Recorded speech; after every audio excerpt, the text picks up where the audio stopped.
Halo teman-teman semuanya, pada video pembelajaran kali ini kami akan membahas materi mengenai manajemen sumber daya manusia. Sebelum itu, kami ingin memperkenalkan nama anggota kelompok kami, yaitu Rizka Ramadila, Fitri Adawiyah, Jafira Anggrini, Deswina Fitri, dan Kelvin Sihaan. Pengertian manajemen sumber daya manusia. Manajemen sumber daya manusia merupakan proses merencanakan, mengorganisasikan, memimpin, dan mengendalikan seluruh kegiatan pengadaan tenaga kerja, pengembangan karyawan, pemberian kompensasi, pemeliharaan karyawan, pemutusan hubungan kerja berdasarkan ketentuan dan perundungan yang berlaku untuk mencapai sasaran dan tujuan individu karyawan, perusahaan, dan masyarakat. Fungsi manajemen sumber daya manusia.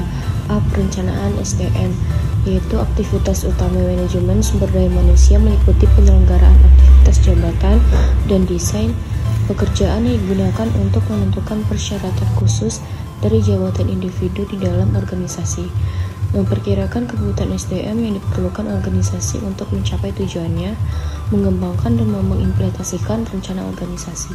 Yang kedua itu ada pengangkatan dan pemberhentian karyawan. Aktivitas utama manajemen sumber daya manusia yaitu merekrut SDM organisasi yang diperlukan untuk mencapai tujuan organisasi, menseleksi dan mengangkat SDM untuk mengisi jabatan tertentu dalam organisasi, termasuk di dalamnya menyelenggarakan kegiatan orientasi kerja karyawan baru, penyelenggaraan proses pemutusan hubungan kerja secara baik.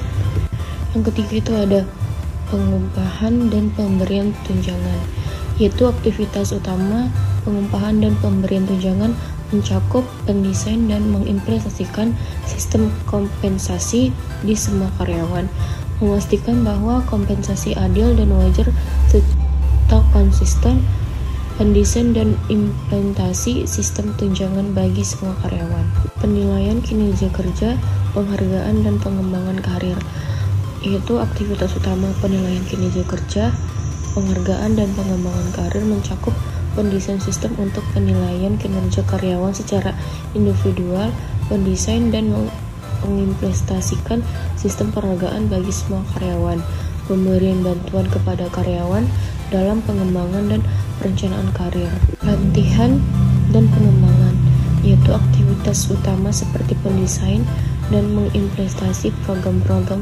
pelatihan dan pengembangan serta program evaluasi, kesehatan dan keselamatan kerja, kepemimpinan dan produktivitas, yaitu aktivitas utama kesehatan dan keselamatan kerja, kepemimpinan dan produktivitas. Tujuan MSDM secara tepat sangatlah sulit untuk dirumuskan karena sifatnya bervariasi dan tergantung pada pementahan perkembangan yang terjadi pada masing-masing organisasi. Tujuan manajemen sumber daya manusia. Menurut Casway, tujuan manajemen sumber daya manusia meliputi A. Memberi pertimbangan manajemen dalam membuat kebijakan sumber daya manusia untuk memastikan bahwa organisasi memiliki pekerja yang bermotivasi dan berkinerja tinggi, memiliki pekerja yang selalu siap mengatasi perubahan, dan memenuhi kewajiban pekerja secara legal. B. Mengimplementasikan dan menjaga semua kebijakan dan prosedur sumber daya manusia yang memungkinkan organisasi mampu mencapai tujuannya. C. Membantu dalam pengembangan arah keseluruhan organisasi dan strategi, khususnya yang berkaitan dengan implikasi sumber daya manusia. D. Memberi dukungan dan kondisi yang akan membantu manajer ini mencapai tujuannya. E. Menangani berbagai krisis dan situasi sulit dalam hubungan antar pekerja untuk meyakinkan bahwa mereka tidak menghambat organisasi dalam mencapai tujuannya. F. Menyediakan media komunikasi antara pekerja dan manajemen organisasi. G. Bertindak sebagai pemelihara standar organisasional dan nilai dalam manajemen sumber daya manusia.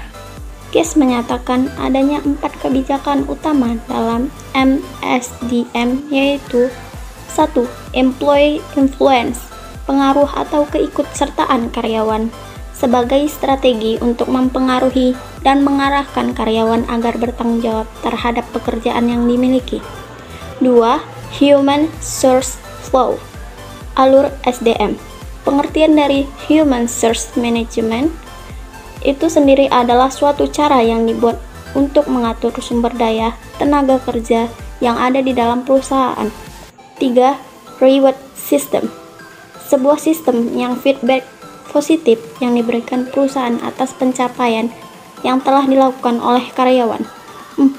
Work system atau sistem kerja diartikan sebagai rangkaian aktivitas yang dipadukan untuk menghasilkan suatu benda atau jasa yang menghasilkan keuntungan perusahaan. Sistem kerja berfungsi mengatur bagaimana, dengan cara apa barang atau jasa tersebut diproduksi dan bagaimana cara pemasaran produk tersebut. Sementara itu, dengan merujuk pada pendapat ahli-ahli lainnya, Guas menyatakan kegiatan MSDM terdiri dari 4 proses generik, yaitu 1. Selection adalah proses untuk memilih pelamar untuk dijadikan karyawan dan menempatkan mereka pada posisi yang dibutuhkan oleh organisasi. 2.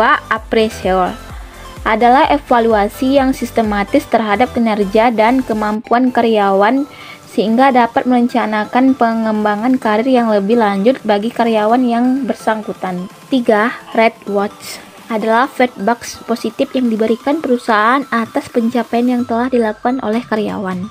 4. Development adalah mengembangkan fakta, prinsip, produk dari suatu pengetahuan yang sudah ada yang dilakukan perusahaan terhadap SDM untuk meningkatkan keterampilan. Manfaat manajemen sumber daya manusia. A. Perusahaan dapat memanfaatkan sumber daya manusia. B. Produktivitas dari karyawan yang sudah ada semakin meningkat. C. Penentuan kebutuhan tenaga kerja atau karyawan. D. Penanganan informasi ketenagaan kerjaan. E. Penelitian. Kesimpulan yang didapat dari materi tersebut yaitu secara konseptual, manajemen sumber daya manusia berbeda dengan manajemen personalia. Manajemen sumber daya manusia dibutuhkan untuk merencanakan, mengelola, dan mengendalikan sumber daya manusia. Terdapat paling tidak 5 fungsi utama manajemen sumber daya manusia, yaitu perencanaan sumber daya manusia, staffing, penilaian kinerja, perbaikan kualitas pekerja dan lingkungan kerja, dan pencapaian efektivitas hubungan kerja. Sekian presentasi materi dari kami. Jika ada kesalahan dan kekurangan, mohon maaf. Terima kasih.